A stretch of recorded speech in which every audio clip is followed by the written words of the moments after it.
It's not long enough.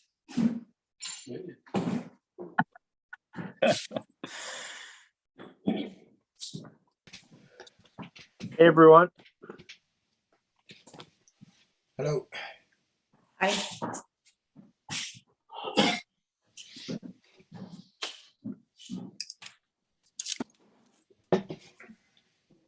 Hey, I'm reading. Hey. Noon. Oh, wait. I know that. 6:30. 6:30. 6:30. I'd like to call the meeting to order, please. Before we get into the agenda, I do want to recognize John Smith, who is with us. I think you can see John. John is our new CAO, and he's going to sit around tonight and see what we do. And I guess that's what you're going to do, John, isn't it? It is, sir. I just want to say good evening, bonsoir. Thank you very much for the opportunity to be here, and thank you very much for the opportunity. I'm very much looking forward to working with each and every one of you, and of course our new board once we're all fully reconfigured, I guess, in November and moving forward. But it's been a steep learning curve. I've heard from a number of you about the great staff here at RSC11, and that's been panning out very well. Everybody's been great and very professional, and I look forward to working with each and every one of you, and hopefully coming together as a region and advancing the betterment of our region. I live here. I've been here for over 25, well, just about 25 years this week. And I grew up in New Brunswick and drifted away like most did for a little while. And I'm here, and I'm very excited about the position and about the opportunities for the future. So if you have, I'll have all my coordinates out to everyone tomorrow. We just got our full IT set up, reconfigured today, and we'll be ready to roll. So thank you. And if you have any questions, I'm around. Thank you, John. Okay, a record of the attendance, please. Approval of the agenda, moved by. Judy. Seconded by Bob Powell. Seconded by Bob Powell. Anything on the question? All those in favor? Aye. Opposed? Motion's carried. Conflict of interest disclosure, please. Yes, Mr. Chair. I Yes. have a conflict of interest under the recycling contract 8B. Our community, the village of New Maryland, is exempt from the contract as we have our own. So therefore, I feel I am not entitled to be voting on behalf of the other communities. So when it comes to 8B, I will be leaving the room. Thank you, Mayor Wilson-Sheet. Adoption of minutes, September 8th, 2022, please. Moved by. Judy. Peter Watson. Moved by Peter Morrison, seconded by Bob Powell. Judy. Bob Powell. Anything on the question? Question. All those in favor? Aye. Motion is carried. Presentation. I'll turn it over to you, Brett, please. Thank you, Mr. Chair. This evening, we're going to begin with a presentation from Kelly Taylor and Suzanne White with Urban Rural Rides on our regional transportation proposal. I think the logical way to do this would be to first see their presentation. Then we'll roll into the staff report where I'll be able to discuss the previous meeting and the meeting prior to that of the advisory committee. And then within that staff report, we do have a potential resolution that the board may choose to adopt. So with that, I'll introduce Kelly Taylor with Urban Rural Rides. And Suzanne White, I should note, before we give this presentation, I'd like to welcome Suzanne. Suzanne is one of our newest employees. She's tied with our CEO, John Smith. But Suzanne is now our community development and social inclusion coordinator. And she'll be managing the community development file for us, one of our new mandates. And so I'd like to welcome Suzanne, excuse me, and boy, she comes with a wealth of experience. We're really fortunate to have her. So with that, I'll turn it over to both of you, Suzanne and Kelly, and you can give the presentation to the board. and then I'll pick up with the staff report. So the floor is yours, guys. Great, thanks, Brad. I'm going to take the lead by thanking everyone for this opportunity. We get quite excited when we talk about volunteer drive service. It's something that's been operating across the province of New Brunswick in many locations, some for as long as 20 plus years. And we're excited about the opportunity to bring it to the Fredericton region. But to help provide some context and to get us off on the right track, what we did was hire the services of Silvermark Consultants. And what we tasked them with specifically was to knock on some doors, find some community partners who'd be keen on working with us in developing a system that would be both efficient and effective in our region. And the presentation that you see tonight is based on the recommendations that came forward from Silvermark. It's a service that's specifically tailored to our most vulnerable citizens in our communities. It's the folks that can't avail themselves of regular transit services, either because of affordability issues, accessibility issues, or availability issues. And then we know we do have locations that do not have public transit. So I'd like to go to Kelly next, who's going to walk us through the presentation. Hi, everybody. Thanks for giving me the opportunity to share what we do. Our service is a volunteer drive program, and essentially it's more than just the drive. It's more than moving from point A to point B. It's connecting people with their community who are generally isolated because of a lack of transportation. It's an improvement of mental health. It's great for the volunteers. And we're constantly flooded with testimonials about how a ride has impacted or changed somebody's life by making that extra connection with people.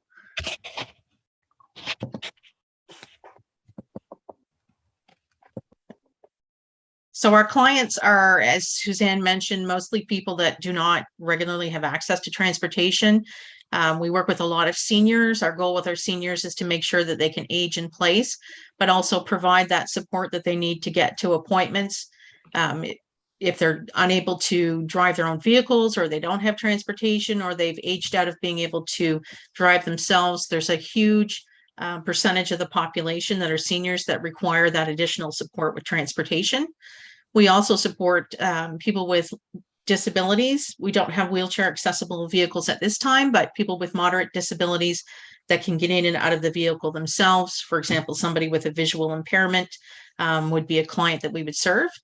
We also assist low-income families and individuals and newcomers or recent immigrants who are unable to operate vehicles or afford vehicles at their point of entry into the country to help them get established. And this is just a quick picture of a couple of our incredible volunteers and their happy clients and connections and friendships that are being made in the process of providing transportation. So when looking at expanding into a new area, we had to rethink how we do things, because when developing the program here in this region in Southeast New Brunswick, obviously I live here and I know a lot of people, and the ability to do word of mouth and have that credibility within the communities here came very easily. Expanding into other areas where I don't know anybody prevents a bit of a difficulty when it comes to word of mouth and recruiting volunteers and building that program. So the plan that was developed in cooperation with Suzanne and with Silvermark was to approach it from the perspective of having an anchor organization in each community, i.e. municipal council or a Lions Club or a Rotary Club or some kind of an organization that provides that credibility and anchor within that municipality, who then nominates a volunteer champion or a couple of volunteer champions whose job it is to go out and find those volunteer drivers. Without the volunteer drivers, we can't really do much of anything. So you have the anchor organization, the volunteer champion, and then we here at Urban Rural Rides do all of the background stuff. We do the office administration, we do the invoicing, the driver screening, all of that stuff behind the scenes is handled by our office.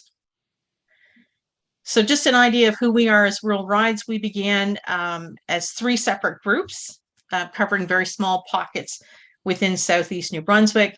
and began the process of expansion in 2017 by adding Tantramar region, and then in 2018 by adding the rest of Southeast New Brunswick. So we do have some experience in the process of adding new municipalities and sprawling out as we go, and that growth process. So why do you need an anchor organization? As I just said, we kind of need that credibility within the community, that person or a group of people that creates awareness, that provides that credibility to the service, that supports the service, that supports the champions with whatever they may need in the background. Sometimes they can offer us a meeting space for training or for activities or presentations. Sorry, my computer does not seem to want to advance these slides very quickly. I'm not sure why that is. And our volunteer champions, of course, are those movers and shakers in your community, the people that can walk out their door and find 10 drivers easily, just with people that they know.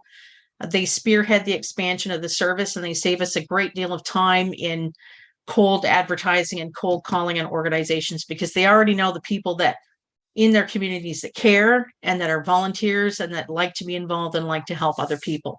So they make that learning curve and that growth curve much smaller than if we were just going in cold into a region. So how does a ride happen? Clients register anytime, and there's no cost to register. When they need a ride, they call us 48 hours in advance. So we don't do last minute or emergency transportation. Most of our clients have a doctor's appointment or a hospital appointment, and they know well beyond 48 hours when they need to go. They call, our ride coordinator will match that need with one of our amazing volunteers, and then call that client back and confirm who's coming to get them. On the day of the ride, our volunteer driver shows up at the door, picks up that client, takes them to their appointment, waits for them, and returns them back to their own door. And then at the end of the month, we invoice the client for all of the rides that they took during that month. Our regular fee for a ride is 70 cents a kilometer. We very rarely charge that, but that would be a one-off. Let's say you had a vehicle and you had to go for an appointment where you're not allowed to drive, but you have the capacity to normally provide yourself with transportation. Most of our clients are low income, and we subsidize them at a rate of 25 cents a kilometer with a minimum ride fee of a $10 return. Our drivers are reimbursed at 46 cents a kilometer. So there is a gap there. We are a registered charity, so we are able to take donations, and we also offset that with grants. We screen our drivers thoroughly. We require them to be 21 years of age. We look for proof of automobile insurance and inspection. We do a criminal background check, a vulnerable sector check, a driver's abstract, 2 references. And of course, we meet with them in person and spend some time getting to know them before they get in a car with our clients. So we want to make sure that the person driving that vehicle is somebody that we would put our own mother or our own grandmother in the car with and not be concerned. So here's some of our amazing volunteers in your area ready for action, and they have been keeping quite busy actually in some of your communities now. It's exciting to watch them have that opportunity to get involved. The regions within Greater Fredericton area that we're currently operating are Oromocto, Cambridge Narrows, Hanwell, Kingsclear. New Maryland and Fredericton Junction have begun the process of looking for their volunteers to start the service in their region. Long term, we want to bring service to all areas in the region, and we also have an eye to down the road expanding with accessible vehicles. So here in Southeast New Brunswick, we've applied to the federal grant for rural transportation for funds to purchase accessible vans, and the federal government's providing 80% of that cost. So we haven't heard yet. We'll let you know when if we get that approval. So here's our budget for 2023. This is based on a launch, full launch of service in July of 2023. Some of that background work, of course, can be done ahead, getting the volunteers in place. So you're looking at a 6-month budget from July to December of next year. Your operations and service delivery, which includes your driver reimbursements, subsidies, is $52,900. Office administration, $46,900 for a total expense of $99,800. And then because we're looking at a half year, we're anticipating that ESIC will hold back part of that funding. And I don't know how things are going to work right now with all of the changes, but historically, when we apply for funding from ESIC, if we're not providing a full year, they will claw back that funding and give you based on the time period. So that's kind of a wild card, but our best guess is that they will hold half of that back. The ride reimbursement of 18.3, and then the Regional Service Commission contribution of 56.5 for a balanced budget of 99,800. Sorry, I don't know why there's 88 there. So this budget is based on our experience here in Southeast New Brunswick with the growth that we see, anticipating a similar growth in that region when all of the municipalities come on board. And I'm going to stop talking there, and I'm going to leave it to Suzanne to touch the. Brett, did you want us to go through the work plan right now, or do you want to have questions and then go to the work plan? Kelly, I think we should do the work plan as well, and then we'll, if the chair agrees, we'll take questions afterwards. Perfect. Okay, I will bring that up and I will pass it over to Suzanne. Thanks, Kelly. Cue slides. Basically, what you're going to see in the work plan is that we've based it on the experience that Urban Rural Rides has had, expanding services into the region. So it takes into account a few different component pieces. Aha, see, I knew it was going to be small print. I've got my glasses ready. So the very first thing, in terms of going with everything expansion, is getting all their service agreements in place and engaging with the various groups in the region to provide more information about what volunteer drive service is like and what a rollout might look like. So we'll start those one-on-one conversations. When it gets time to get the wheels turning, we'll get on to onboarding, and that means setting up the anchor organizations, identifying the volunteer champions, and then starting to work directly one-on-one with the volunteer drivers. We can go to the next slide, Kelly.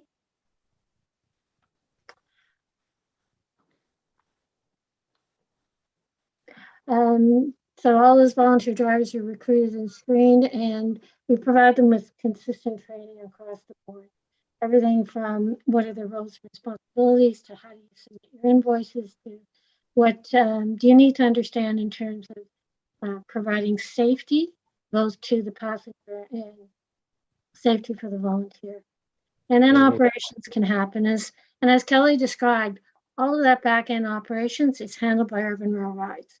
When it comes time to booking the rides, paying for the subsidies, registering the clients, registering the drivers, doing annual volunteer appreciation events, handling all the HR component pieces, right down to customer service inquiries and concerns, even to developing volunteer champion and volunteer driver satisfaction surveys.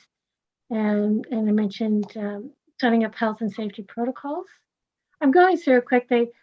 An appreciation for your time, but I want to offer you assurance that this has been a well thought out program. And we'll go to the last slide, Kelly. Because the next important part is getting ourselves ready if we want to act on this opportunity to go after the federal grant for accessible vans and capitalize on that 80% funding for accessible vehicles that could be located in various locations across the region. So we know there's some advanced work that has to be done when that grant opportunity opens up. We've got to get our research organized. We have to, but we'll have certainly feedback from Urban Rural Rides on what worked well for them in their grant application in that area. This is subject to further discussion and approval by the board. And then the last important piece that we've outlined there is promotions. It's one thing to access various media channels to get the word out about Urban Rural Rides, and that's certainly a strategy that we have. But we know that our best messenger, our best vehicle for getting the word out is people. It's those volunteer champions, it's those anchor organizations, and it's the volunteer drivers who one-on-one connect with people and say, have you heard about? Did you know that we provide this service? And then one person tells two people and so forth. That's the neat thing about the volunteer drive service. It's based on people, it's based on relationships that draw them into the service and the relationships that happen when people receive the service. Kelly's nodding. She knows. Yeah. So that concludes the discussion on the work plan.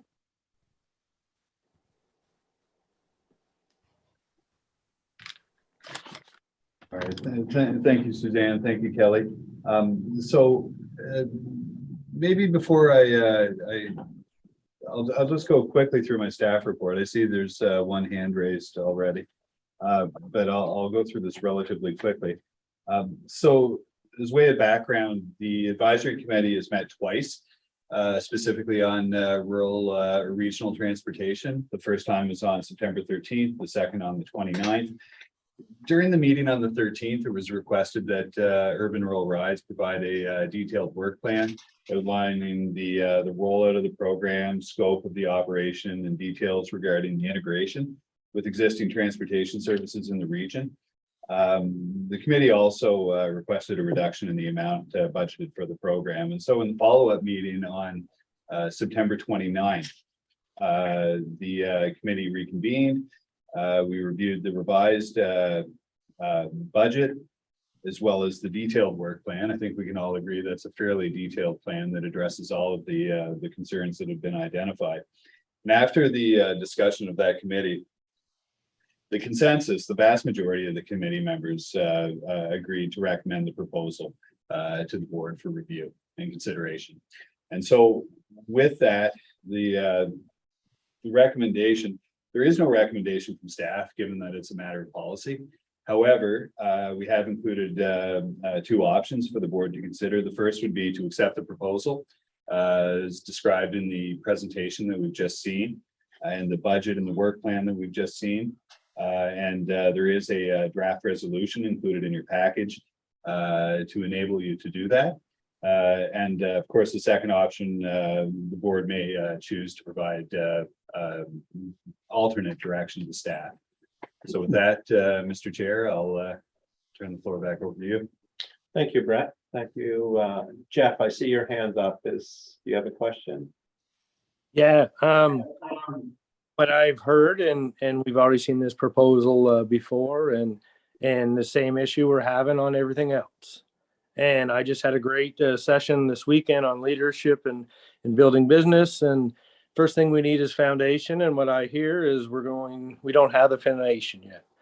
We don't even have community support in all the communities. So until I feel we get over 50% of the communities involved in the RSC, this is too early, and we should wait until the organization is built and developed, because it is volunteer based and it's tax dollars that we're spending. And we already provide these services within our community, from our villas to a lot of existing places. So I would like to just wait till we see a little bit more in depth. So that's my opinion. Thank you, Jeff. John Williamson, please. Brett, I'm just wondering, in the revised budget, on I think page 4 of the package, there's a reference to the regional transportation and the adjustments that were made in the budget.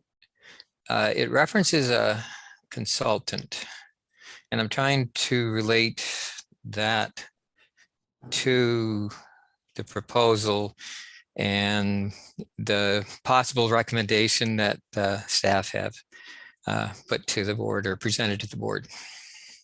Sure. Excellent question, John. I really should have noted that in my staff report. I'm glad you brought it up. So you're absolutely correct. The budget that you just saw during that presentation totals $98,800. In addition to that, we budgeted $60,000 for a consultant. Their work would take place during the first 6 months of next year. And the purpose of their work would be to develop a strategic plan as required under the legislation. You'll recall that all of the mandates require a strategic plan to be developed prior to the end of June of 2023. So no, excellent point. Good question. So Brett, can I just follow up on that then? If there's going to be a consultant hired to do the strategic plan, then perhaps following up on what Jeff just said, is it premature to go too far down the road with this proposal until there's some clarity, perhaps in June? I also noted in the proposal that the intent was not to have the service offered until July of 2023. Is that correct? That is correct. Yeah, the intention would be the beginning of July. That program would become operational. Yeah, so not to belabor it, but is it premature until the consultant has been retained and you get a sense from that consultant as to what a strategic plan for regional transportation might look like?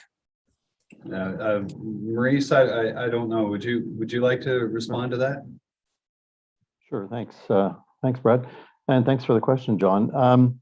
Yes, we did consciously incorporate the development of a strategic plan with this particular service, I guess, for a couple of reasons. It is quite unique in that the service provider for a couple of the other services where the services will be delivered by a third party, such as economic development and tourism promotion, the service deliverers in those instances have a considerable degree of experience, and we've worked with them, particularly Ignite, over the course of the last number of years.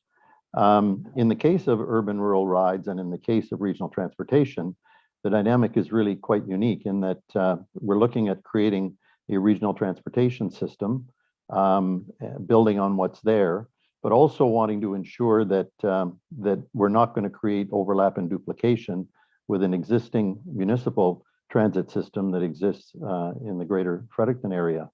And so not only do we want to ensure that we don't have overlap and duplication between what we set up regionally and what we currently have in place, but we want to ensure that both of those services can work in a complementary fashion to ensure that we can deliver the service to the maximum degree of efficiency for everyone concerned. So it is, I guess, in large part because of the unique circumstances around that particular service, John, that we felt, A, we would look to engage in the services of an independent consultant to do that strategic plan work. And secondly, we would delay the actual implementation of the work until that work is completed, which would be around mid-year. Now, the other strategic plans that will be developed, the mandate from the province is that those strategic plans need to be in place by the end of June. Our view at this point is that they, in many instances, can be developed more quickly than that, particularly with economic development and tourism, and that's going to be our intent, to try to have them in place a little bit earlier on, which is why we budgeted a larger amount, relatively speaking, for those services as compared to regional transportation. If I could just follow up on the explanation, because I'm not sure that I would agree that transportation is particularly unique and therefore should be treated differently than the other expanded mandates, including economic development and tourism. Having said that, I'm not understanding the strategic plan for the economic development and tourism will be undertaken by the new board starting January, correct? Yes, I mean, the consultant will likely be only engaged by the new board, by the staff as directed by the new board starting in January. And maybe I can clarify the uniqueness that I was referring to, because okay, please, and you're questioning that the uniqueness, and maybe I wasn't clear, but I'll try and be clearer this time around, John and others. The uniqueness exists whereby economic development has been delivered by Ignite over the last number of years, and there is no entity with all due respect to Nakawik for the great work that they've done in economic development and other communities that have done great work, there is no economic development activity taking place in one entity in the capital region that would be anywhere near of the magnitude of what the public transit system is in the city of Fredericton. I mean, it just doesn't compare. And it's in that instance where we want to ensure that we get the maximum value for the dollars that are going to be expended, and that we produce the best and most efficient regional transportation system. It's in that vein that it's unique. It's unique in this circumstance because nowhere in the region is there an entity that's carrying out that kind of activity, that kind of transportation, public transportation activity, in the kind of magnitude that the city of Fredericton is relative to what we're trying to introduce on a regional basis. And the same can be said for tourism promotion with the work that's been done over the last number of years by Fredericton Tourism. That was the uniqueness I was referring to, John. Yeah. And thank you for that, Maurice. But I do not agree at this point that that is unique. That would justify not developing strategic plans for tourism and economic development before implementation. But John, we're going to do that. Well, we are going to do that. But the service provider is going to develop those strategic plans as part of the mandate that they have to carry out economic development and tourism promotion across the region. Those service providers are going to develop those plans in this instance. Yeah, and again, I would respectfully disagree that the proposals that were presented went well beyond, in my view, just strategic planning. It was in at least one case, a 5-year commitment. The other question, though, at this point is, during the meeting we had with the deputy minister, the issue arose as to whether or not the legislation actually requires that the expanded mandated services be operational on January the 1st. And I'm quite sure that his answer to that was absolutely, they have to be operational on January the 1st. This proposal, by the way, which I agree with, that we start the planning for transportation and then have something operational by hopefully July 1st, 2023. But it seems to be inconsistent with what the deputy said, and specifically it was with respect to tourism and economic development. I understand, but it was a legislative directive as I understood it from the deputy.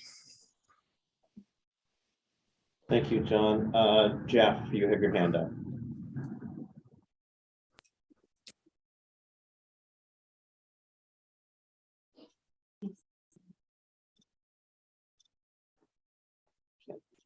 Why are we taking on tasks that we aren't in control of, aren't going to help build? They're not going to be implemented till next year.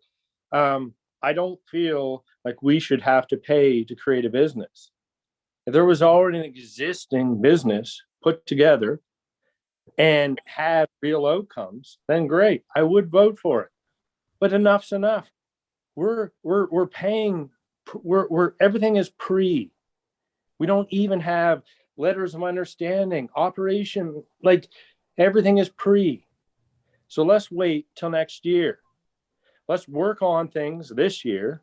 Let's not put anything into the budget, because all the businesses from tourism to transportation to economic development all had to rebuild things for over a year, and we were not even to see the services.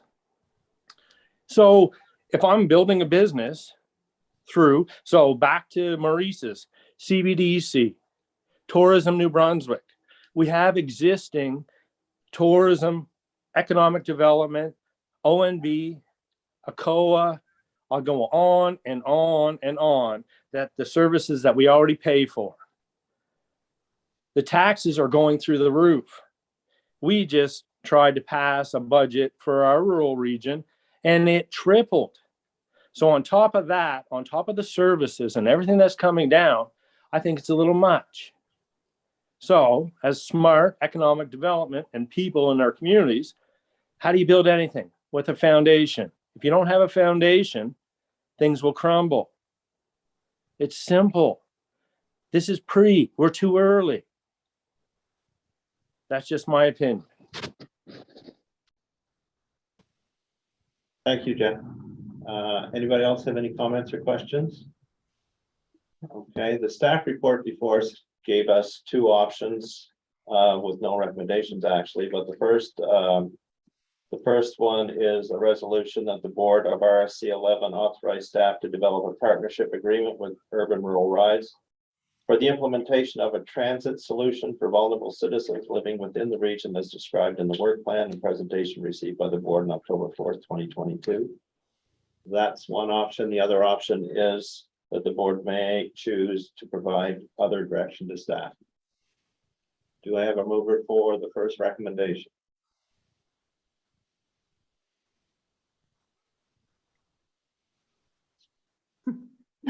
I'll move it to get it on the floor. Moved by Stephen, seconded by Keith West. seconded by Keith West. All those in favor of the option one resolution, please say yay. Yay. Yay. Aye. All those opposed, Yay. Nay. Yay. yeah, I think we're gonna need to know, do a roll call kind of on the vote.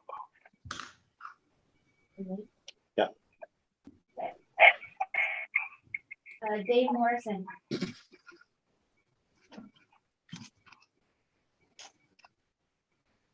Nay. Bob Howell.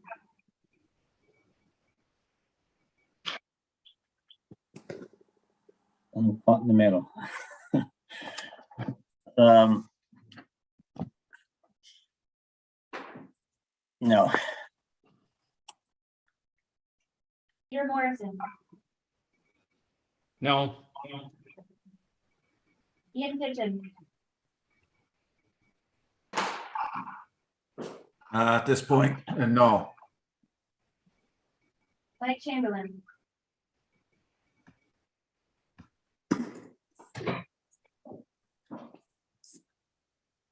Mike Chamberlain. Sorry, yes. Derek Cleadwell. Pardon me? Yes. Thank you. Jack McFarland. No. Judy Wilson-Chi. Nay. David Duplessis. Nay. John Baker. I'll vote yay. Kate Rogers. Sorry, I was on mute. Yay. Erica Barnett. Nay. Stephen Sharp. Yes. Keith West. Yes. John Williamson. No, at this time. Dale Mowry. No. Rita Winsley. Yes. Bev Forbes. Nay. Leo Colleen. No.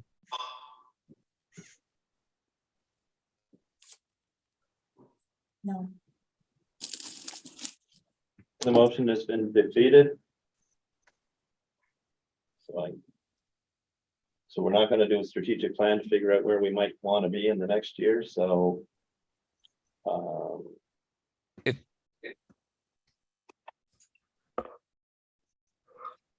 Where do we go from here? John? Well, I didn't understand that defeating this motion changed the decision that I understood Maurice had made to proceed with the consultant and develop a plan starting January and have the board start a plan in January. I didn't see those two linked at all, John. Yeah, me Personally. neither. Pardon? Okay, Me as well. Well, maybe I'll just clarify. I haven't made a decision. I've worked with Brett. We've worked quite at length on all of these. We brought it forth to the working committee. They said they wanted more information, a more detailed presentation. We arranged for that, took it back up through the advisory committee, and then are bringing it to the board. As Brett indicated, there seemed to be a pretty good consensus at the advisory committee of moving forward. But the board has decided that they want to move in a different direction. We'll have to see whether it gets incorporated in the budget or not. Ultimately, the budget gets decided by the minister at the end of the day, and so we'll have to wait and see what that looks like when it comes back from the department.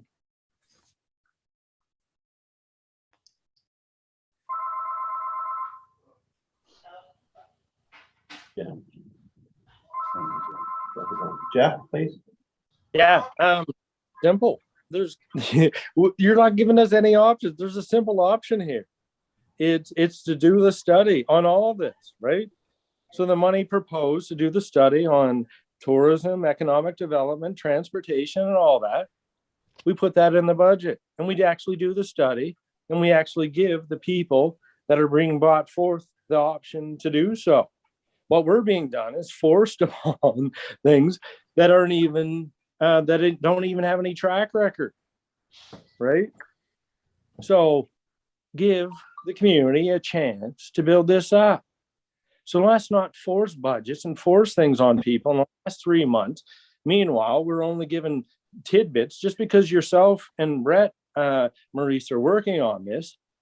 We've got a whole province and communities that care about where they spend their money and want to invest it in something that's already solid. We don't want to build something and pay for it. And if it's a volunteer organization, it's working well, it should be in every community. And vice versa for everything else. NB Tourism and NBC, all the economic development drivers that are already pushing forth everything in New Brunswick already exist. So we're not losing anything. We're just using existing services that are already provided to us, that we're already paying taxes for and are already contributing to. So let's things pushed down our throat and wait till they're actually viable and make sense. Let's run this Thank like you. a business. Okay, So, thanks, Jeff. Viable, let's not vote on it. John Williamson, please. Well, I'm separating the budget from the actual arrangements that may or may not be made with respect to actually all of the expanded mandated services. If we're focusing on transportation, I personally have no problem in ensuring that there are funds in the budget to do a strategic plan, to retain a consultant and to prepare that in the first 6 months of 2023 with the view to having implementation. And therefore you also would need some funds based on a reasonable projection for providing that service for the last 6 months of 2023. So I personally don't have a problem with the budget. I have a problem with moving to make arrangements before you've done the plan. And again, it goes with respect to not simply transportation, but also economic development and tourism. So I think, and fundamentally, I'm agreeing with Jeff and the points he's making and has made in the past. Thanks, John. Stephen, please. Not to belabor the point, but at the end of the day, you've talked about a strong foundation. Well, Urban Rural Rides has a foundation. So all that this proposal does is build on that. And I think we need to continue to look forward. And there's no question we don't want to add additional expenses to anybody. But I think our responsibility as a board now is to look forward, not right this minute. And at the end of the day, I'd rather I'd rather be cooperative and move ahead than have the minister come back later and say, this is what's happening, whether you like it or not. But thank you. Thanks, Stephen. Anybody else have any comments? It sounds like of those who spoke that a possibility might, or it might make sense to move forward with a motion to begin the strategic plan with the consultant and put that in place and deal with whatever the consultant comes up with at the end of the day in 2023. Well, Mr. Chair, if I can again, Just a second, Stephen. Dale, did you have a question? Yeah, I did. I've been listening to the comments, and I've been around since the beginning of RSC11, and I made a lot of comments. I remember that time at the fire hall in Kingsclear, and actually I'm seeing these things happening now, and a lot of these things I agree with to an extent, but when they going to mandate our services, so we'll probably get mandated with this too. I'm not the type of person who is going to vote for something that I disagree with, but I don't totally disagree with this, but I can't make a positive motion to agree with it until I know more about it in the facts. And I would like to see the consultant come up and, I mean, we're here representing our communities. We're not here just representing myself or anybody, any mayor or LSD rep. We're representing our communities. So therefore, when it comes back, our constituents probably going to come to and say, why did these services come, or why is this cost? That's what I'm wondering about. But anyways, that was just a comment. Thank you, Dale. Mayor Kate. Yeah, I could say so much, but the only thing I will say at this point is the benefit of having the provider in place, the service provider in place for the strategic plan is because based on our conversations at the advisory committee meeting, they have already they've collected a lot of data. They have a lot of information that they feel not only will be helpful to the consultant when doing the strategic planning, feel that it might narrow the scope of work that needs to be done because there's already so much information available because that RIDE program does exist in different communities. There's a lot that can be offered to a strategic planning process. So I certainly agree with doing the strategic planning. It's just I was one who found that an appealing option, the fact that they were going to be part of the conversations with the consultant. So I would say that. And I guess I just have to add, I too am one who my inclination is always do the planning first before identifying the service provider. But these are mandated services. We need to identify service providers for this. I don't think anyone feels that it's necessarily ideal, the timing of it, and that we're all feeling pressured and rushed. But given the timelines of that, I believe that we have been given, given that we have to select service providers, we have been given information. I understand while everyone feels that this isn't the best route. I sympathize, sympathize, agree, but given that that's what's being required of us, I feel that that at least we're being given options for, and in this case, again, there's yet another service provider that does have, has been around, has experience delivering on this, has a proven track record. So I have a great comfort level. It's the third time for the presentation. Every time it's gotten better, more streamlined, more precise, more planning in place. But nevertheless, and one of the benefits for me of this group is I feel that they could be helpful to a strategic planning process. Stephen, you had a follow-up. No, that's fine, Mr. Chair. Thank you. Jeff? I'm just wondering why the switch, Kate. You were the first one at the last budget meeting to shoot down this project and the expense, where the city of Fredericton already had existing contracts and existing vehicles and didn't feel like there would be any use to it. So back to the same thing. We already have existing programs within communities that can provide that service. Just wondering. I'm happy to respond. Do you want me to do it now or wait in line? It's just a quick response because we're, Sure. So I guess my response would be, you are 100% right, Jeff. I was quite cranky after the first time because I felt that it wasn't the proper, we didn't see a plan, we didn't have the data, we didn't understand how it was going to integrate with public transit. We didn't have any of the information available. I was quite opposed to it. When we had the second presentation to the advisory committee, they came with a lot more information. They did the front end of it is a plan. I mean, that's why it's so many months before the service is going to be provided, because of all the planning that's being done up front. So I felt that they articulated the plan better. We also had a really full discussion at the advisory committee meeting about how we would work at them integrating the service with the existing dial-a-ride service, as well as with public transit. So we had a lot of that conversation, and that's what shifted. And I'm much more comfortable with it now than I was initially, because I wasn't at all. Now I'm quite comfortable with it. I still get that all of this feels like we're making commitments pre-strategic planning, but if that's what's required of us, I'm a lot more comfortable with this service now than I was the first presentation.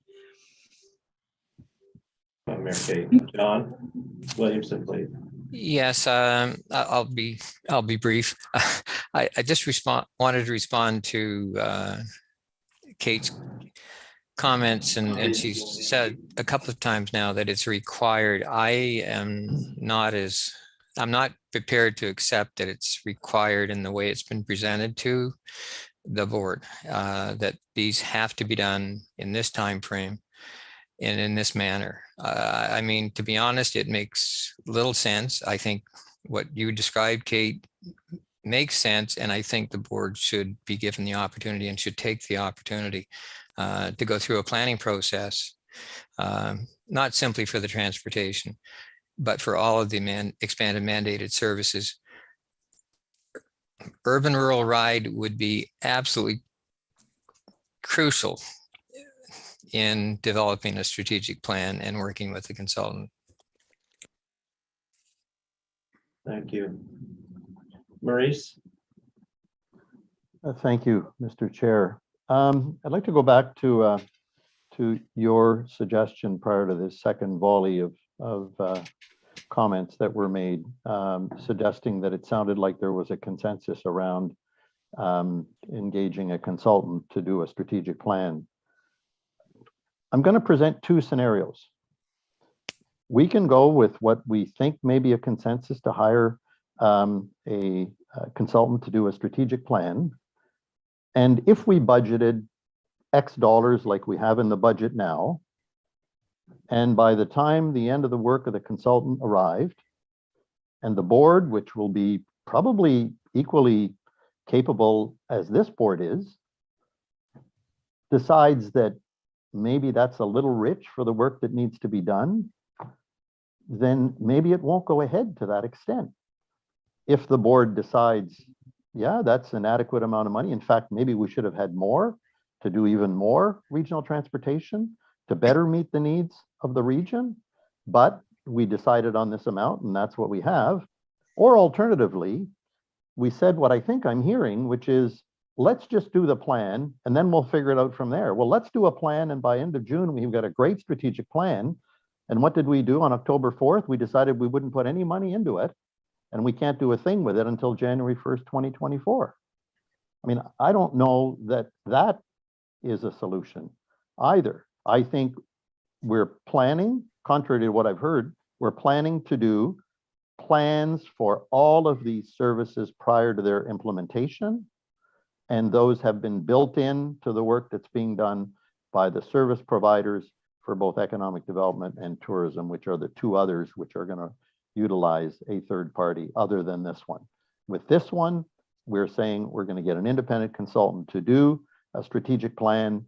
We're going to delay injecting the funds until July 1st, and we're going to execute against that strategic plan and the plans that are assembled by Urban Rural Rides beginning July 1st of 2023. That's what's being considered at the present time. John, do you have anything to say?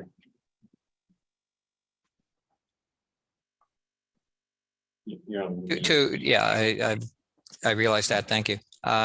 Maurice, I try, and I'm not sure, I can't speak for everyone, of course, but my view, as I thought I stated it, was that the money be budgeted as I see in the revised budget that was presented to the board.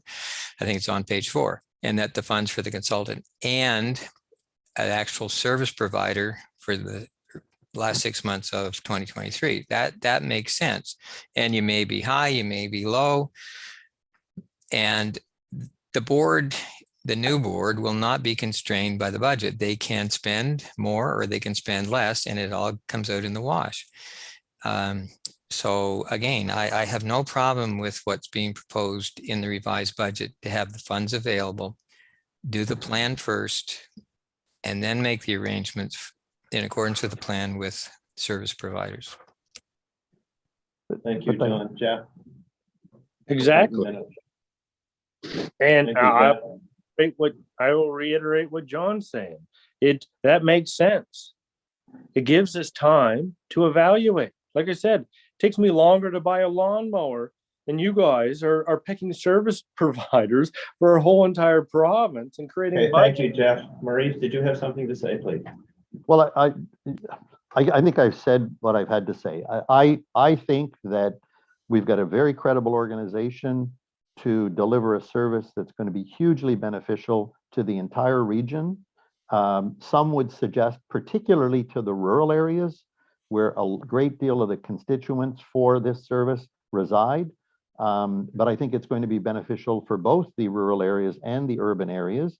I think we need to ensure that it's going to blend and complement the existing systems that are in place, both by urban rural rides and as well by Fredericton Transit.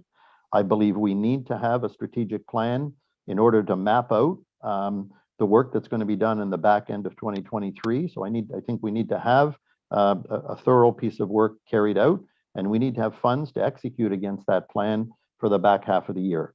That's the approach that's being utilized in every other regional service commission across the province. And I firmly believe that's the approach that should be utilized in the capital region as well. We voted 12-5 against it. Thank you, Jeff. Okay, so we can, there's 2 options that we can do. The recommendation is option 1, which we voted against. The other option is whatever the board may choose to give direction to staff.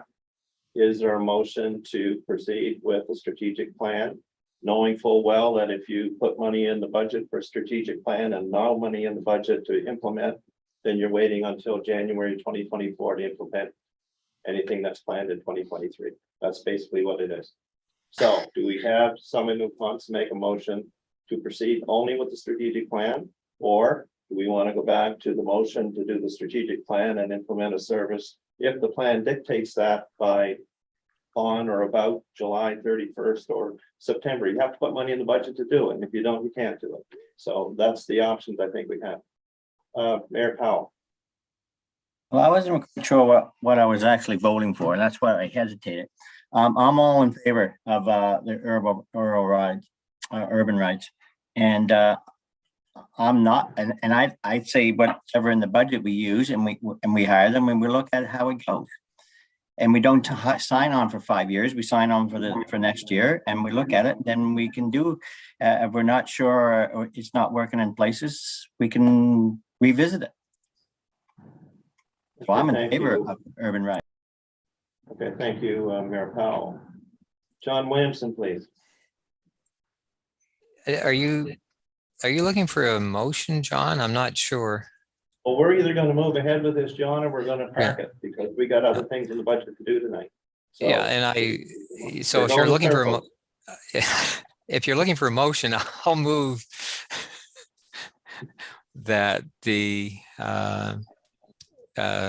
advise Maurice, and who's doing the budget, that budget provide for consultant and a 6-month regional transportation service based on reasonable estimates of the cost of those 2, which is what I thought he had built into the budget already.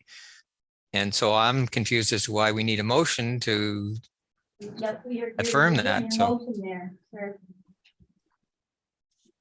Mr. Director Williamson? Yes. You were moving something, so. you Okay, need the motion I will reversed. make a motion that the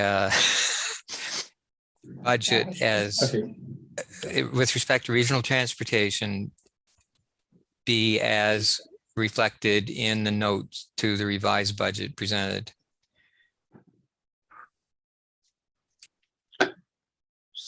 So your motion is that we proceed with the strategic plan and then implement the findings of the consultant in 2023, basically, without saying rural rides. You're on mute, I think, John. Sorry, exactly what was reflected in the note to the revised budget. Yes. I don't know the dollar amounts, but anyway.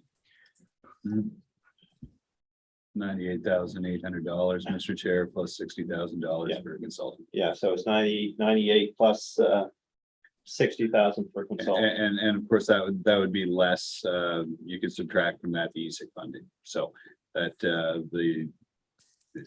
we certainly could fill in the total cost, but I suspect it's very near to $100,000. Yeah, that's what it's at. But I think 99.8. 99.8 less ESIC funding plus 60,000 for consultant fee.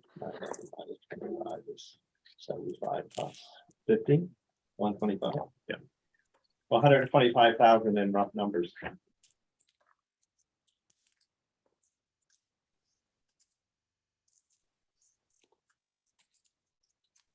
So John has moved that. Is there a seconder?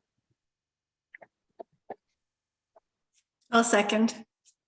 Moved or seconded by Rita. Anything on the question? Mayor Wilson Shi. Yes, I wish we could be around the table in person because it's starting to get very confusing.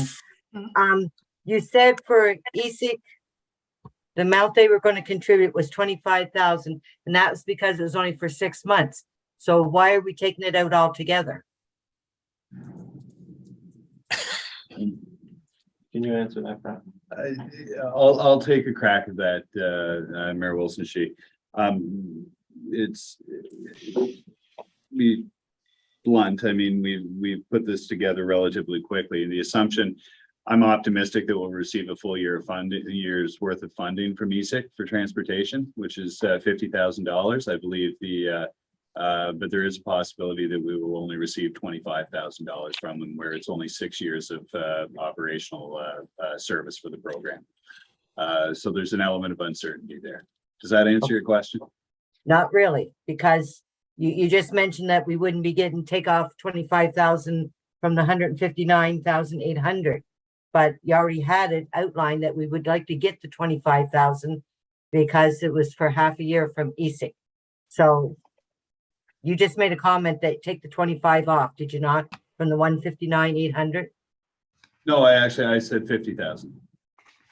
So the contribution on the part of the commission would include the budgeted amount as identified in the presentation from Urban Rural Rides.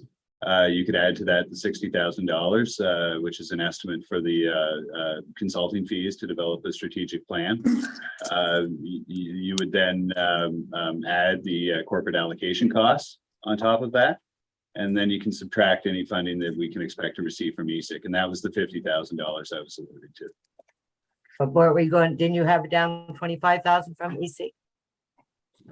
That was a note from, I see Kelly nodding her head. Yeah, so when they budgeted, it was a conservative estimate that we would only receive 50% funding from ESIC for the year because it was only 50% of the year. I am in fact optimistic that we'll receive full funding for the entire year. So that's, there's also an element of uncertainty to be clear, Mayor Wilson Shi. Even regarding the $60,000 for a consultant, we have to understand that as we speak, and we'll get another opportunity to talk about additional provincial funding that just recently became available when we move into the budget section of the of tonight's agenda. But recent indications have been that RDC and other funding organizations may be able to come to the table and offset those costs that we have budgeted. There is an element of uncertainty, I guess is my point. They've been conservative in their budgeting. Kelly and Suzanne have been conservative. I'm optimistic it'll be $50,000 that's netted off, but that's still up in the air.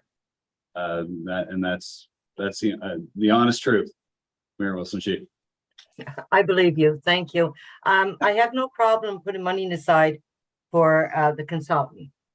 I have concerns with putting more money aside because there's a lot of other things that we have to look at for the budget, and we're going through the budget right now in our municipality. And I'm sure everybody's seen the paper today, the headlines, and most of the people have got their assessment in the paper, in the mail, and already we've been receiving a lot of emails, concerns over that. So there's a lot riding, and it's not just transportation. With me, it's everything. And like I said before, when I'm voting on, well, we don't vote on the budget, but to sort of get our blessing for the budget, I have to be able to go back to my people and tell them what we are going to get. And I can't do that because I don't see anything concrete. And right now with the Urban Rise, yes, it's a great program. We've tried it in our community, and so far it has not been successful. So now we're going to put money aside. We got to pay more, and perhaps they're going to come in and perhaps it will not be successful again.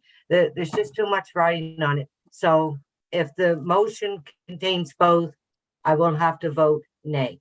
Thank you. You, Judy. Derek, please vote, please. Just for clarity, can I have the new resolution read aloud, just so I'm clear? Again. This Wendy have it. She asked me. Hey, can Okay. you hear me? Yes? Yes. I'll be honest, I don't have a good grasp on the resolution. I was gonna have to go back and listen to the recording. I can tell you what I think it is. I put that the board would proceed with the strategic plan and proceed with the advice of the consultant. And I was going to insert the dollar amount, which was $99,800 plus the $60,000 consulting fee. That's what I had. That's my understanding as well, Wendy. So. Okay, perfect. Okay, thank you, Derek. Okay, so we have a mover, a seconder. Anything else on the question, John? Well, Please.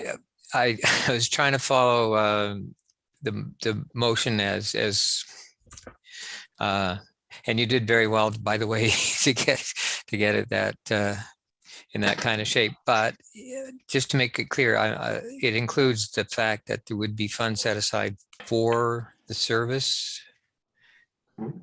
Yeah. Okay. Yeah. As long as the motion was clear on that, and then. Because otherwise you'd have to wait till January 2024. Yeah, and I personally would not want that.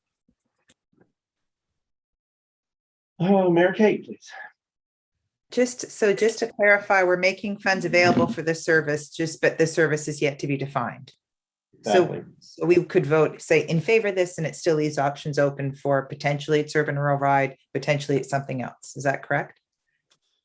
Yeah, because it depends on what the strategic plan comes up with, right? Okay, gotcha. Thanks. Thank you. I confirmed that there was a seconder on that motion. I don't know. It was. I had second. Okay, thank you, Rita. Rita. Okay, so we have mover, seconder. Anything else on the question? Okay, I think we'll do a roll call again, if that's convenient, Kelly. Okay, Judy Wilson Sheep, Nay. David Duplessis, Nay. Bob Powell, I'm not sure what I'm voting on, to tell you the truth. So what you're voting on, Bob, is that the motion is to proceed with the strategic plan, and that the results, and that there's money in the budget. I'm trying to paraphrase. There's money in the budget in the event that the board wants to proceed with the findings of the strategic plan. Yes. Leo Colleen, I'm going to vote yes this time because that makes a little bit more sense. Peter Morrison, Nay. Dale Mowry, Nay. John Bigger, Yeah. Kate Rogers, Yay. Stephen Sharp, Yes. Jeff McFarland, Nay. Bev Forbes, Nay. Keith West,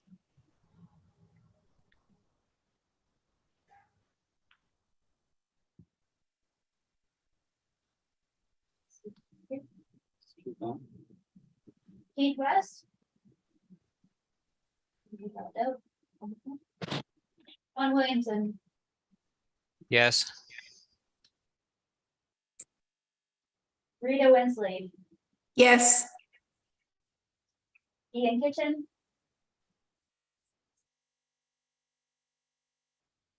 Yes. Mike Chamberlain, Yes. Dave Morrison, Nay. Derek Cleedwell, Yes. Erica Barnett, Yes.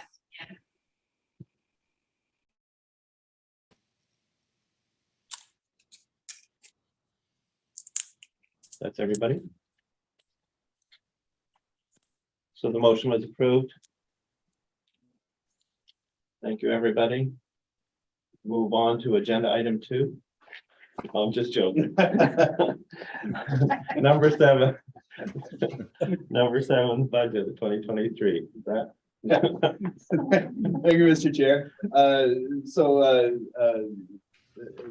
As far as the budget goes, we're not going to go through the entire presentation this evening.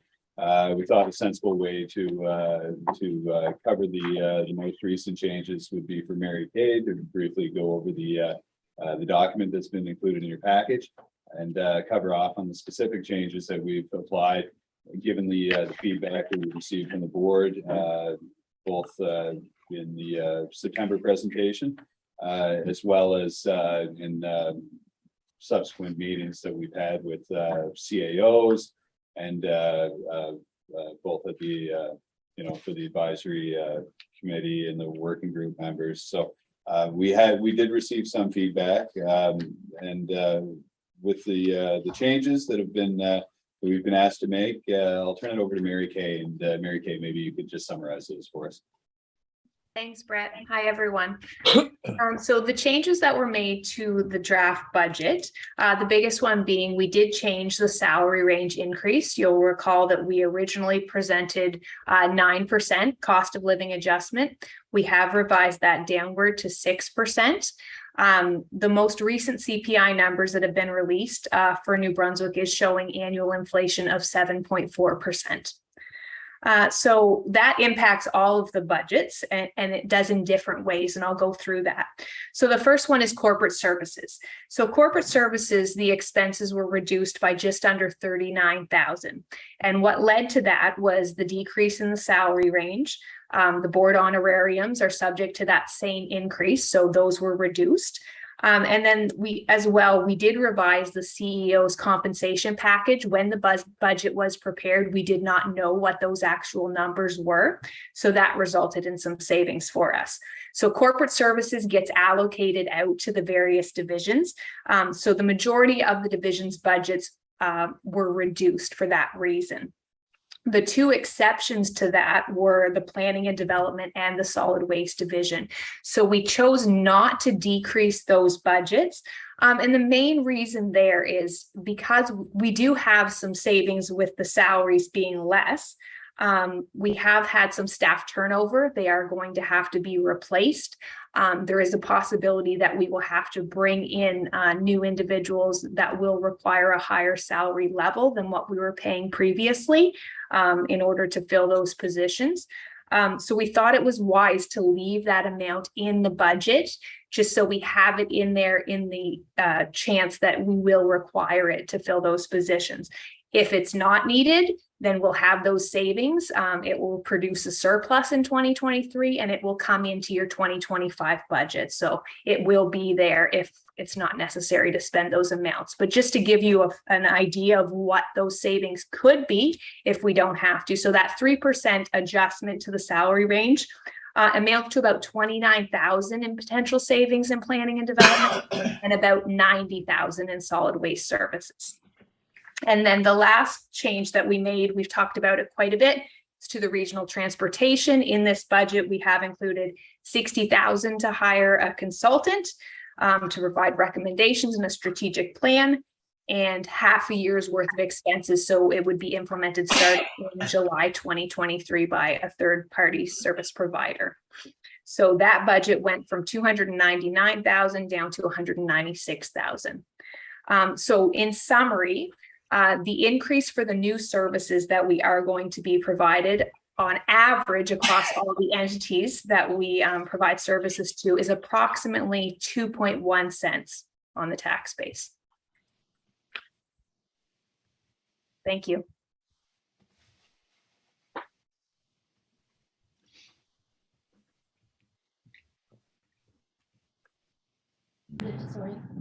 Judy, do you have a question? Sorry. Yes, I do. Yes. Under tourism, well, first of all, we all have to contribute to the cost of corporate services, correct? So why under tourism does the city of Fredericton not contribute to the corporate cost of the service? I don't know who's gonna, if anyone has an explanation for that. I'm happy to speak to that, Mayor Wilson Sheik. Yeah, that's an excellent point, and there isn't really a treatment for that within the budget where we've Fredericton's contribution is in kind rather than a financial one. So there's no in and out, and therefore we can't simply apply a corporate allocation to a $0 amount. But we can certainly follow up on that. As you know, it's this is the province will be approving this budget, and that can certainly potentially be addressed during the negotiations of any potential MOU that we may develop. So that would be my best explanation. But where it is a $0 amount, without that transfer, that in and out, there's no way that we could apply a corporate allocation to the city for that particular item. But I do appreciate it. I think that's an excellent point. Thank you. And maybe if I may, Mr. Chair, I'll add this. I guess, you know, there are two ways of looking at it, and you do raise a good point, Mayor Shee. On the other hand, on the flip side, one could also make the argument that with the significant financial contribution that the city of Fredericton is going to be making to regional tourism promotion, that their contribution well exceeds what you would expect that they would contribute based on what the entities are contributing. If you look at the formula that was utilized for economic development, where it was basically a contribution of about 1.4 million, Fredericton was contributing about 750, I think, of that, and then the entities were contributing the balance. So if we take that formula going forward, if the entities are contributing 600,000 now, the tourism budget for the city of Fredericton is probably upwards of $2 million. Now, granted, not all of that money obviously is going to be expended within the region, that's for sure. But certainly, as Brett indicated, it's a legitimate question, and we can certainly take it up with the province, and I'll endeavor to do that. Thank you. You're welcome. Maurice. John Williamson, you have a question? Well, it's to make a point I tried to make when the proposal for tourism was put to the board some time ago, and I forget, probably in July. The notion that you can, I guess, credit or pay in kind, as Brett put it, I don't believe is appropriate way to proceed. I don't think it's transparent. I think it leads to exactly the same issue that Judy has pointed out, corporate costs not being allocated. I think that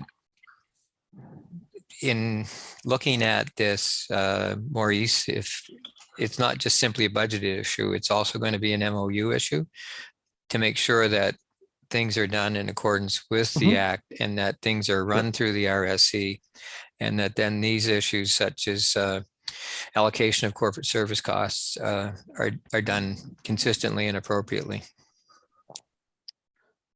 No, I agree. In addition to that, how the MOU will be structured and how that work will be overseen to ensure that the region is getting its quote unquote fair share of the Fredericton tourism budget is also going to be important as an oversight mechanism to ensure that that we're not robbing Peter to pay Paul, and we're not robbing Paul to pay Peter, if you know what I mean. That it's being done in as equitable a fashion as it was intended. By the way, maybe I'll just inject a little bit of good news, seeing as we've had so much of it tonight. The funding announcements that were made by the province today, it was mentioned, many of you may have seen that there was a reference to additional funds for RSCs. There will be an additional injection grant dollars provided to the RSCs, all 12 of them, for implementing the new mandates and to assist in the implementation and carrying out of the new mandates in 2023. We just received word of that today. We haven't had an opportunity with Brett and John and Mary Kay and myself to do a deep dive on those numbers, but it would appear that we're talking about potentially reducing the amounts that all of the entities are contributing by 20-25% from what is currently in the budget that you're looking at now. We chatted about it this afternoon. Obviously, there wasn't the time to adjust the budget based on those figures, but we do have the data that we need in order to make those adjustments. And Brett and John have assured me that those adjustments will be made, and the revised budget reflecting that reduction in the costs to all of the entities for all of the services will be distributed to you on an information basis over the course of the next 24, 48 hours at the latest, because I do need to have it and submit it to the minister by Friday of this week. So I don't know to what extent all of you were aware of that, but it is a little bit of good news. Thank you, Maurice. Mayor Wilson-Shee. Thank you for that. That's the best news I've heard in a long, long time. Thank you, Maurice, for sharing that. You're welcome.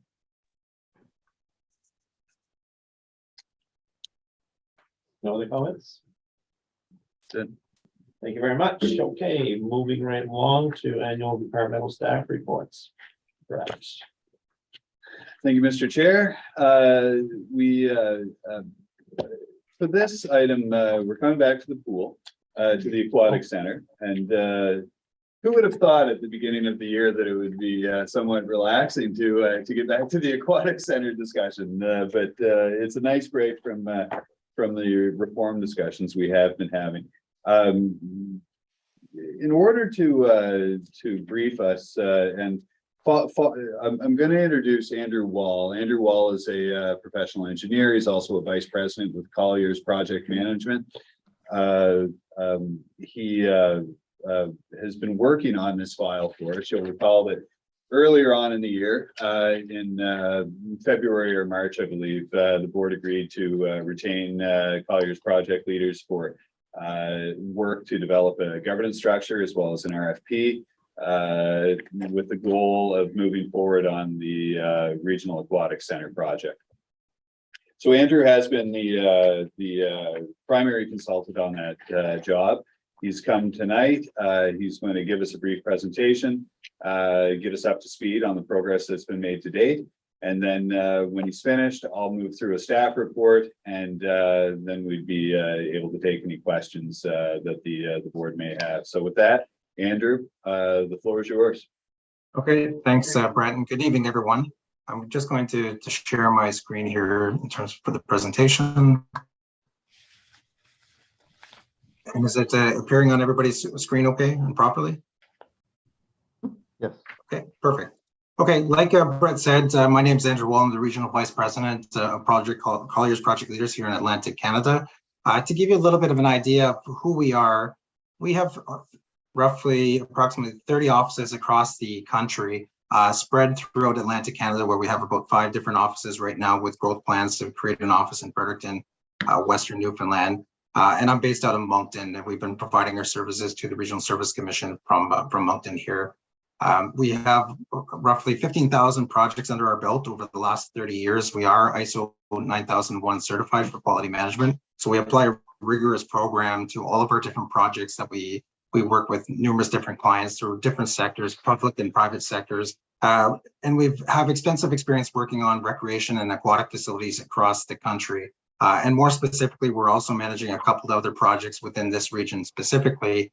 So we're bringing in real-time data as we manage this project on behalf of the RSC and this steering committee to help influence and shape where we're going based on real-time data. So in terms of the agenda, I'm going to quickly go over kind of where we're at today, the composition of the steering committee, as well as discuss a little bit about the RFP, the request for proposals for architectural services, and the broader schedule for the project moving forward. And then we'll open the floor to any sort of questions.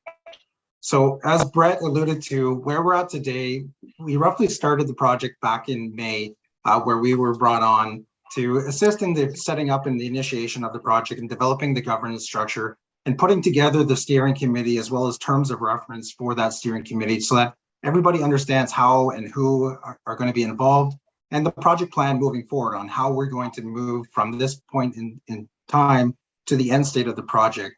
And so the steering committee came together very quickly through the various municipalities that are participating.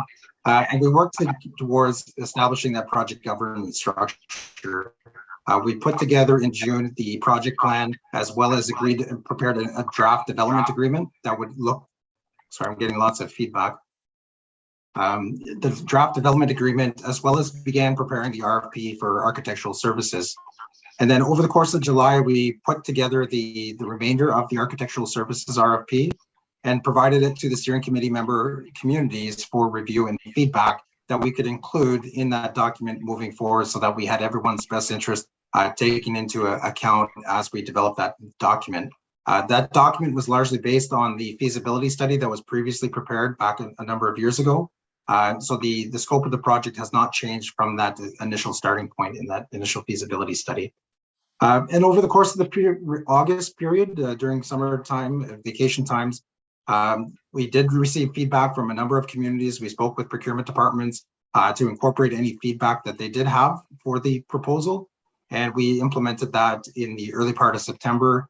And then we've also assisted the Regional Service Commission with some grant funding applications through the Regional Development Corporation or Commission for some additional funding to support the design phase of the project.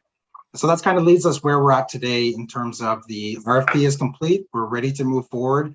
We're at the point where we need approval to actually release the RFP to industry. In terms of the governance structure, how we set up the project was with the steering committee from representatives from all of the participating communities. You can see them here in the breakdown in the organizational chart. But as we move forward in the project team is going to get further refined and develop into including more people that are going to be able to advise on operations and maintenance, on programming. We're also going to be establishing subcommittees for user groups and whoever else needs to have input into the overall project. So we've developed that structure to make sure that everyone's best interest and needs are accounted for and voices are heard. And likewise, we're here to act on behalf of the steering committee to move and drive the project forward. We do not make decisions as part of as project managers. We're there to act as the owner's representative and guide and provide recommendations to the steering committee to advance the project. Decision-making remains ultimate authority of the steering committee and the respective mayors and councils of the communities that are participating and the board. So in terms of key points for the architectural services, we've broken it down so that it's a 4-stage process. The first one being mandatory requirements, where they're typical things like insurance requirements, making sure that all the forms that we've asked for in the document to be filled out appropriately. We've placed a heavy emphasis on the technical criteria, where 70% of the score for the RFP will be based on technical requirements of the firms that would be competing for this opportunity, with the 30% score going to the financial criteria. We'll also have some scoring associated with an interview process to make sure that the team is going to gel correctly with the steering committee. And the way that the RFP is structured is it's set up so that there's various stage gates throughout the process, so that there's off ramps for the project team or the steering committee to get off at any point in time, should the project not be pursued or advanced to the next stage without approval. So we've set it up at this point in time to only commit to the pre-design phase services. And really at this point in time, like I had mentioned previously, the next step is to issue the RFP to industry. And to give the board an overall viewpoint of what the project schedule looks like moving forward, we have the design phase occurring if the RFP is released within the October timeframe, the design phase happening over the course of the next year, 12 months. The design process will take a certain amount of time, at which point the user groups, the subcommittees that are formed, the project team will all be able to provide their input to the project to make sure that it meets the user groups, the municipalities, the residents of the community's needs. And then as their design progresses, we'll be able to provide the approvals to the architect to advance to the next stage, because we've set up that stage gate process. And then in terms of construction, we're looking at roughly about a 16-month construction window. And these dates are all subject to industry based on the architect's proposed schedule, as well as the construction industry at the time when the project does eventually get to construction. So with that, that's just a broad overview of where we're at today, where the project is potentially going in the future. I'm happy to open the floor to any questions. Or Brett, if you had anything else to add to that, feel free. Yeah, thanks, Andrew. I think before we go to questions and comments from the directors, it may be useful if we quickly go through the staff report that I've generated for this particular meeting. On this particular item, I'm not going to go through the background. We've addressed that prior. Fundamentally, though, this has been a project that's been outstanding, and where there has been obvious interest coming from the community for quite some time. As Andrew noted, Colliers has done a lot of work on putting together a governance structure. We're now happy. We do in fact have a governance structure. We have a mutually agreeable RFP that in very short order is ready to go out for competition. But what I really want to focus in on is the discussion section of the staff report. And you'll forgive me, I'm almost going to read this. I virtually never read my staff reports. I usually just briefly summarize them, but I would like to go through it in detail because it's important for the board to understand exactly how this would work. So the steering committee that was established as part of Collier's work, the members within that committee, and that's composed of CAOs from rural community of Hanwell, Village of New Maryland, Town Board of Muckdale, and the City of Fredericton, as well as the government of New Brunswick, and myself. The other members felt that staff at the RSC should be the proponent for funding applications, as well as to manage the work associated with the design phase of the project. The issue, though, is that, and it's due to staff resourcing challenges at the RSC itself, i.e., we simply aren't staffed up to do the project management on a job of this scope. We would need to use Collier's project leaders. They would be the logical choice to act as the project management team on our behalf throughout the design phase. The other advantage that would give us is it allows us to properly allocate the associated costs with the Regional Aquatic Center. So we obviously, we would need a guarantee, and I should note before I go any further, the central aim of all of this work on our end at the RSC has been to put us in a zero risk position.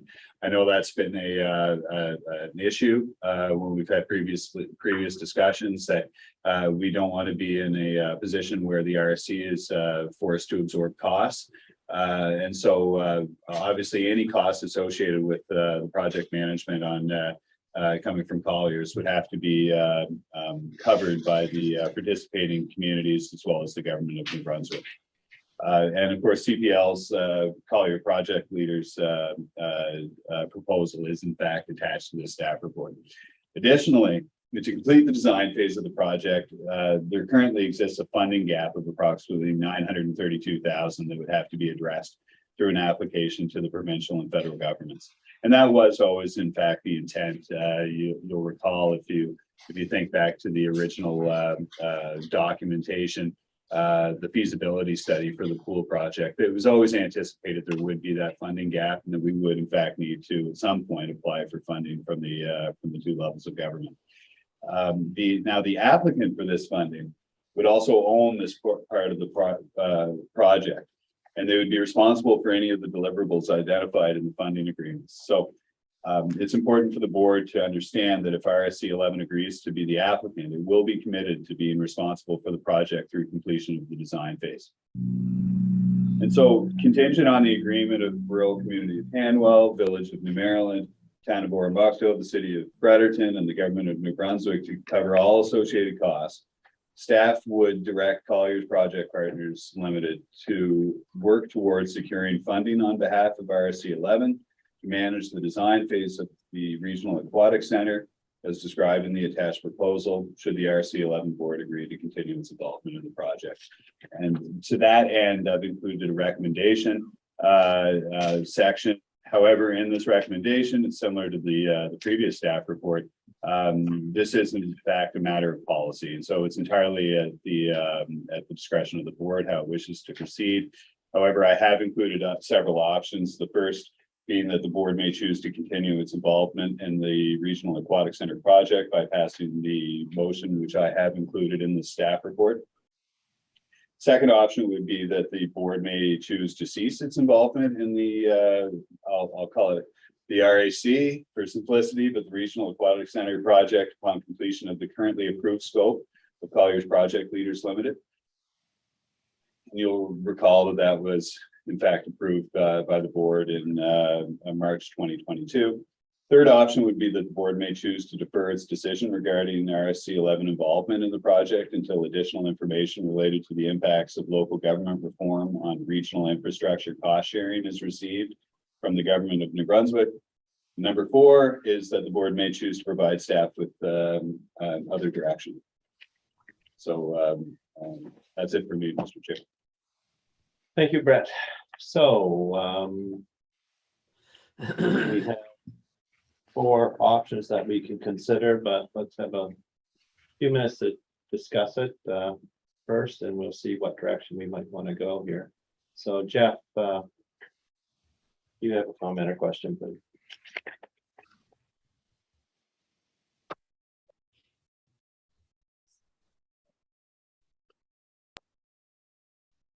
You're muted, Jeff, so. Because someone muted me on the other end. Thanks for the presentation, but I think we're ahead of the schedule here again until we hear what the province is going to do with regionalized projects.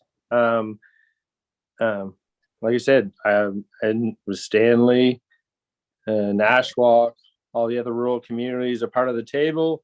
Are they a part of the conversation? I don't think so. So I think we're ahead of the schedule here again, and think we need to wait until we have all everything lined up and we have all the information in front of us. Thank you. Thanks, Jeff. Mayor Wilson-Shee. Thank you, Mr. Chair. I just got some comments. Option number two, if we were to go with option number two, that would mean that we lose the money that we've already contributed to the cost of this project. Would that be correct? Oh, Mayor Wilson, I'll try to answer that question. It wouldn't necessarily be a waste. You have realized some value. You've developed a functional governance structure, and you've developed an RFP document that can still be applied. So no, I wouldn't say it would be a waste or that you've lost that money. You will have retained that value. That was all work that needed to be done to move forward on the project. Okay, so the money that the Village of New Maryland has contributed already, that would be put to good use. Correct. Okay, and number 3, if we went with option 3, that would just be delaying and would be potential for additional cost. That's likely a given. Do we know with number 1, if we apply for funding with the RDC, how much will we be looking to apply for the funding? Because I know we need 960,000. So how much were we looking to request in funding from RDC? Maybe Andrew, you may be best suited to answer that question. I'd have to go back and double check on the expression of interest document that we generated earlier in the week. But if I recall correctly, it's a large amount in relation to that 932,000. As we're talking here, I'll try to dig that up to confirm. Okay, I think it's 960,000.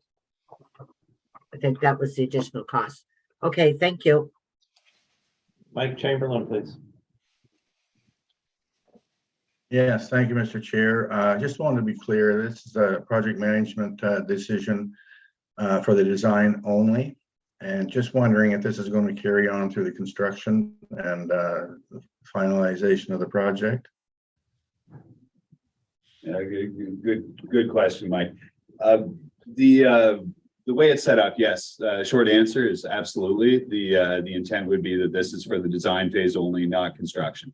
Obviously, that is another order of magnitude greater in scope than the design phase would be. I guess I had another good point, and I'm getting tired, and quite frankly, I forgot it. But no, what I was going to say, Mike. Again, the goal here was to drive the risk to the RSC of any financial impacts down to zero, and so to that end, Andrew and his group have worked hard at putting what I would describe as firewalls within the RFP itself. So as we work towards funding, we already have money in the pot to move forward with this phase. There have been resolutions in all of the participating communities committing funds towards this project, and that gives us enough to get started. And then with those firewalls that Andrew's able to incorporate into the RFP document, those would provide key points where if we didn't receive funding, we can literally put the brakes on until we do receive that funding. So there really is no risk to the RSC. We'll manage it in such a way that there's no risk to the RSC that the project proceeds with a lack of funds and we have to make up any shortfalls. Thank you, Brett. Jeff, please.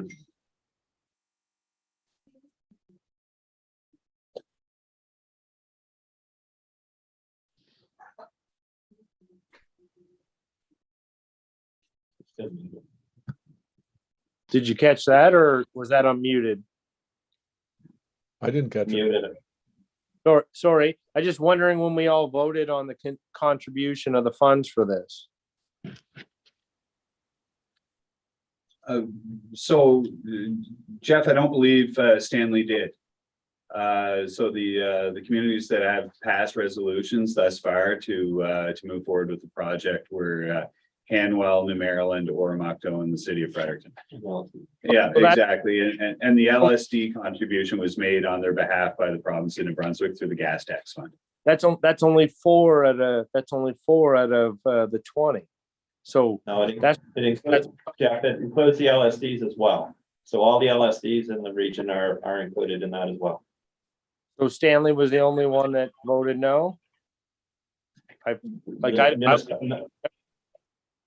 No, the LSDs are on site. The province did that.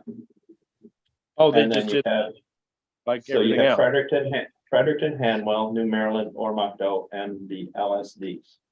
Correct. All the region. Yeah, okay. Because the government on the Oh, Yes. sorry, Jeff, I was only gonna add, that, obviously, they would continue, those parties that John just listed would, continue to be the, currently the sole contributors to the project. So this wouldn't result in an impact on Stanley, let's say, by proceeding with the design phase. Well, of course it is, because you're asking of all of us to sign off on this. So it's not Stanley anymore, it's the Nashwauk rural community. So they're going to be upheld to what we choose here tonight. So they are going to be on hook on what you're asking for tonight. So I don't even remember the vote or even the question. And so that was my question, is I don't even remember this. So it's all, this is another thing imposed upon us that we didn't even discuss or have a discussion about. But sorry, just, duck's a duck. John Williamson, please. Yeah, just, and I'm not sure, but when the funding request came to the LSDs, it, as far as I'm aware, was only for those that were at least partially within what you might describe as a catchment area for the aquatic center. And I think that, and I don't know how the lines are drawn, that Stanley would have been outside the catchment area and was never asked. I'm just suspecting that that may have been what happened, Jeff. So your recollection or your lack of recollection of a vote or being asked, I think, is probably as a result of not being in the catchment area. The other point that Brett made, I am a bit concerned about as well, but I feel some comfort in the firewalls, with the firewalls that are being described. And the discomfort is because Sunbury York South, the new entity, is going to, as of January the 1st, potentially be asked for additional funds if there's a shortfall in the design phase. And that's something that, as far as I'm aware, Brett, could you confirm that the decision today will not put any obligation on Sunbury York South to contribute? And again, because the firewalls will allow Sunbury York South to make a decision when asked, they will not be obligated to pay. Yeah, John, that's an excellent point. And that's why this year has been a difficult one to move forward on this particular project, because of course the ground is moving under our feet as we discuss it. And my honest answer to you, John, is that I'm not sure how that's going to shake out.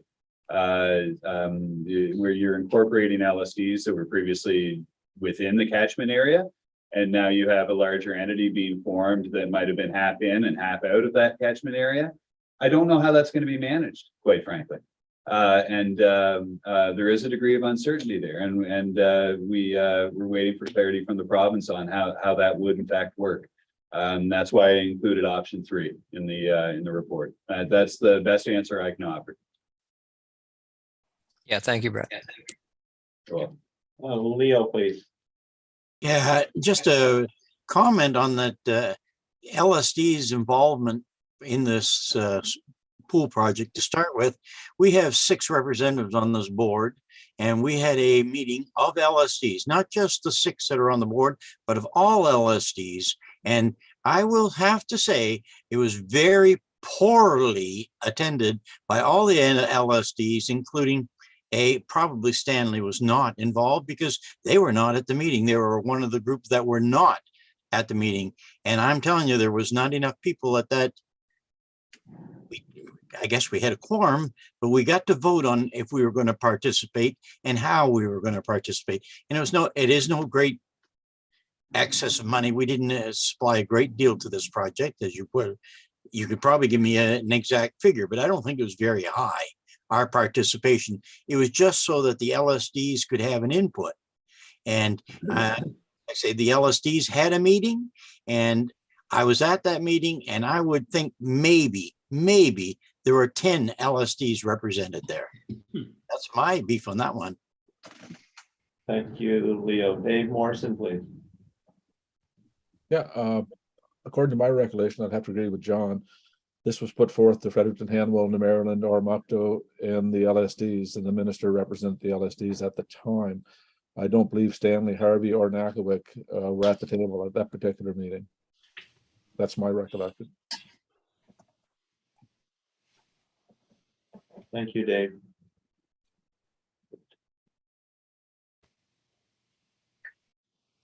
Okay, if there's no other questions or comments, there's 4 options before us. Mr. Chair, before you read those out, I did find the number that's in the expression of interest for the IBA lateral agreement. We're applying for roughly 508,000 in federal ISIP funding, as well as 423 from the province in that application for funding, for a total of 934,000.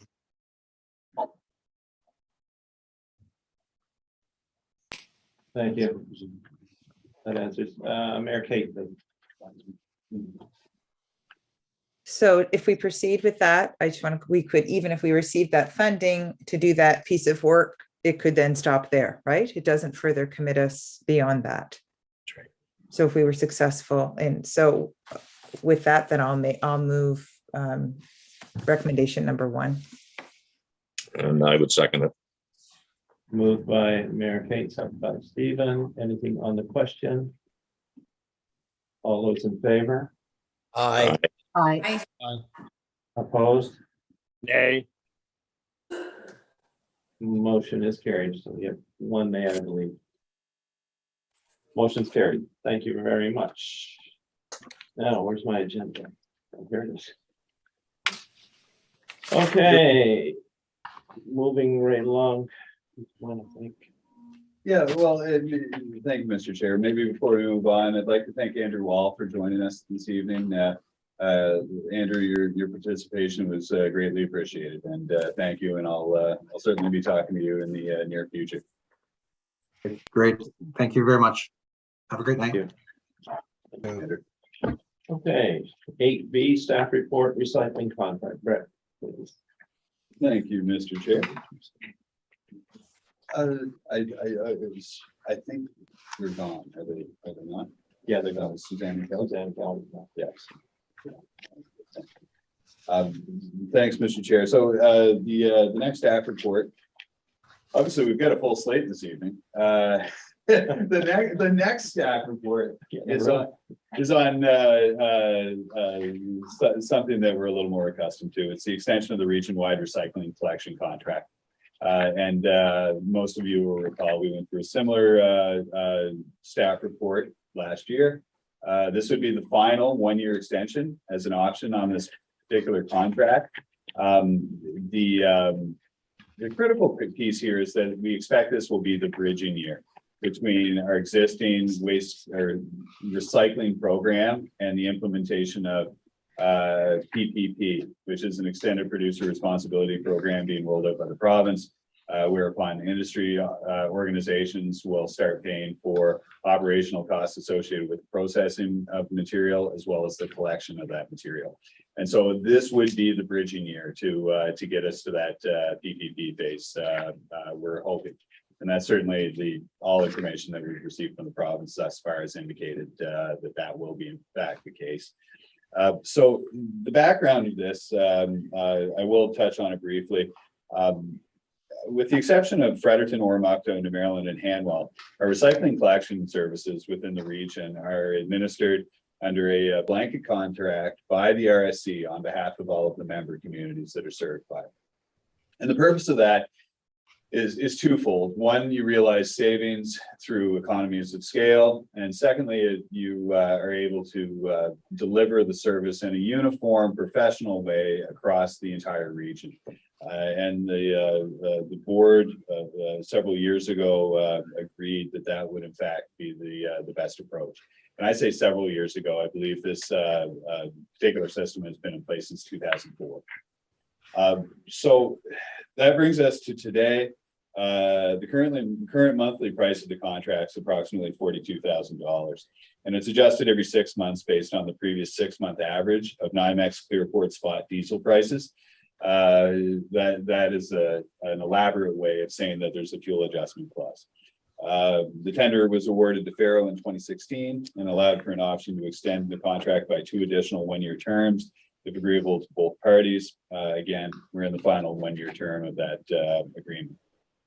So this year, Faro has proposed a price for the second 1-year extension of $47,369.44 per month, which would continue to be subject to the fuel adjustment clause and will capture the most recent and forecasted reductions in fuel prices going forward. So that $47,369 and change, that's reflective of what happened in the fuel markets over the previous 6 months. It is relatively high. We expect that will actually decrease when the next adjustment is applied in November of this year, but we're working with actuals. So the current extension using that same formula is again $47,369.44. So that proposed price includes an increase of $1,500 associated with the most recent fuel adjustment, and again based on the previous 6-month movement in markets, and also it includes a price increase of 9.1%, which is inflation related, and it's also consistent with the amount that's been offered by the province of New Brunswick and municipalities across New Brunswick for current waste collection contract extensions. And so while we often talk about inflation, obviously when we talk about CPI, inflation, core inflation, it all depends on, those are all baskets of goods. In this case, Faro is primarily concerned with the price of diesel. And that 9.1% reflects movement in diesel pricing that hasn't been adequately captured in the fuel adjustment clause as written. And again, that's consistent with what other municipalities and the province itself have agreed to previously in previous contract negotiations this year. So staff is confident that despite the price increase, the proposal is competitive with rates charged for existing higher density municipal waste collection contracts, and it continues to provide value for money for RSC11 members. And so with that, staff does in fact offer a recommendation in this case, and the recommended motion is included at the end of that staff report. Mr. Chair. Thank you, Brett. The motion that's recommended is that the contract related to tender 02-2016 RMC 180416 be extended by an additional 1-year term at a rate of $47,369.44, subject to fuel adjustment clause. Do I have a mover, please? So moved. Second, Mike Chamberlain. Mike Chamberlain. Anything on the question? Question. All those in favor? Aye. Aye. Opposed? Motion is carried. Thank you. Next on the agenda is update on local government reform. Brett and Maurice, please. Maybe I'll do this. I don't think this will take very long. Probably music to everyone's ears, given that it's approaching 8:30. Just a couple of things. On the revised budget, Brett and Mary Kay, I would hope that we can get those numbers incorporated and send the new budget out to all the directors tomorrow. Is that fair to say, Mary Kay? Good. Okay, great. The only other matter that I would raise is the fact that we've struck the working committee to review the MOU that we committed to put in place. We are making some progress on getting at least a good first draft of the MOU. And once we have that, hopefully in the next couple of weeks, we can convene the working committee share it with them and get some input and feedback before we bring it to a subsequent meeting of this board for a final review. So we'll have that in the coming weeks. We'll know more in about 2 weeks exactly when that will be, but I'm sure we'll be in a position to advise directors as to when we can bring it before you. That's all I have. Brett, do you have anything beyond that you wanted to add relative to local government reform? No, I think you covered it, Maurice, and no, I think that's it in a nutshell, although we are nearing the end, I suspect, as far as giving those MOUs out to the board and having something for them to review. But thank you. Okay, questions, Judy Wilson-Shi, please. Thank you, Mr. Chair. I before you adjourn the meeting, I'd just like to ask this question. When we did transportation, the first motion that was presented was defeated. The second motion, was it the same as the first motion or was it different? For my 2 cents worth is it sounded pretty much the same. I think there may have been more clarity around it after we'd had some discussion around what we were contemplating, but Well, that's what I thought, but are we allowed when a motion's defeated to present the same motion? It was reworded. It was reworded. Just reworded, but it was the same context. No, it's not. If I may, the motion was that we'd entertain a strategic plan, budget the money for that, and at the end of the strategic plan, then the board of the day will determine next steps based on the strategic plan, which is a bit different than the first motion, which said at the end of the strategic plan, we were going to engage urban rural rides. So in my opinion, it's different. Okay, but it's the same amount of money that was put forward in the first motion is in the second motion. No budget changes, right? No budget changes. Budget changes. Okay, thank you. Thanks. Jeff. Well, I guess there's a conflict of interest right off the bat because Suzanne White was the one who presented the silver mark presentation to us months ago, and now she's our social development and community person and also a part of urban rural rides. So like I said, there's a little bit of mistrust here because of what's going on. Okay, thank you. John Williamson, please. Well, I think you clarified it, John. I was going to respond to Judy's question, and I really intended to have a different motion than what was originally presented, which would have resulted in an agreement or pursuing an agreement with urban rural ride. The motion that was passed is not making any commitments. It's leaving it open to the new board. So anyway, I do believe they were quite different and wouldn't in any way violate the bylaws. Thank you, John. Okay, well, thank you, everybody. It's been a long night, a lot of good discussion, and I can say that from where I sit, everybody that's commented or talked or made motions or discussion are representing their communities quite well. So if you have that feeling that you're not, I believe you are. So thank you, everybody. Now, if I could have a motion to adjourn. Judy. Moved by Judy Wilson-Shi, second by Bob Powell. Meeting